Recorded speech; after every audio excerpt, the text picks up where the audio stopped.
জিন তাড়ানোর কথা বলে ধর্ষণের অভিযোগ উঠেছে এক কবিরাজের বিরুদ্ধে। জিনের আছড় ছাড়াবে বলে চিকিৎসার নামে কক্ষ থেকে বাবা মাকে বের করে দিয়ে মাদ্রাসা শিক্ষার্থীর সাথে অনৈতিক কাজে বাধ্য করার অভিযোগ উঠেছে কবিরাজ রেজাউল করিমের বিরুদ্ধে।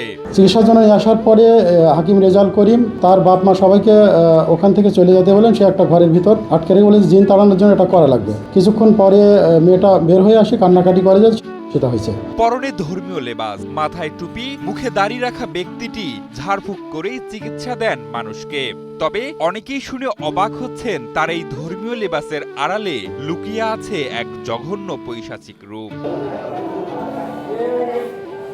শুধু তাই নয়, চিকিৎসা দেওয়ার কথা বলে ভুক্তভোগী পরিবারের কাছ থেকে হাতিয়ে নিয়েছেন প্রায় 20,000 টাকা। তবে বিষয়টি জানাজানি হলে পালিয়ে যান অভিযুক্ত কবিরাজ। ঘটনার সূত্রপাত গত 3 মে। ভুক্তভোগী কিশোরীর বাবা থানায় অভিযোগ করে বলেন তার মেয়ে রাজশাহীর একটি কওমি মহিলা মাদ্রাসায় 10ম শ্রেণীতে পড়াশোনা করে। বেশ কিছুদিন ধরে মাথা ব্যথায় ভুগছিল সে।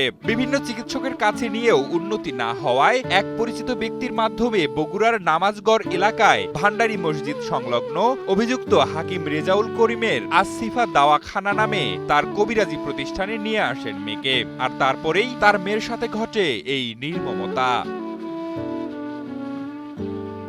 অভিযোগে আরো বলা হয় ভুক্তভোগী কিশোরীর উপর জিনের আছড় রয়েছে দাবি করে ঝাড়ফুঁক করার কথা বলে কক্ষে নিয়ে দরজা বন্ধ করে দেয়া হয় এবং সবাইকে বাইরে যেতে বলেন অভিযুক্ত কবিরাজ। পরে চিকিৎসার কথা বলে কিশোরীকে করেন তিনি। সরলতার সুযোগ আর ধর্মীয় বিশ্বাসকে হাতিয়ার করে জঘন্য এ কাজ করেছেন কবিরাজ রেজাউল করিম। তাই তার দৃষ্টান্তমূলক শাস্তি দাবি করেন ভুক্তভোগী পরিবার। এ বিষয়ে বগুড়া সদর থানার ওসি ইব্রাহিম আলী জানান, অভিযোগ পাওয়ার পর দ্রুত অভিযান চালিয়ে অভিযুক্তকে গ্রেফতার করা হয়েছে। পরবর্তীতে আইন অনুযায়ী প্রয়োজনীয় ব্যবস্থা গ্রহণ করা হবে। মোহাম্মদ আলী নামে একজন ব্যক্তি থানায় এসে অভিযোগ করেন যে তাহার নাবালিকা মেয়ে মাথা যন্ত্রণায় দীর্ঘদিন ভুগছিল।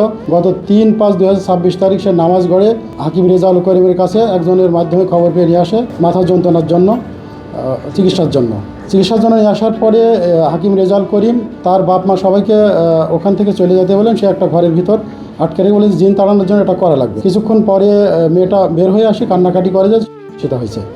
এমন এজাহার পাওয়ার পরে আমরা মামলা রেকর্ডের পরে তাকে হাকিম রেজাউল করিম ধরার চেষ্টা করি।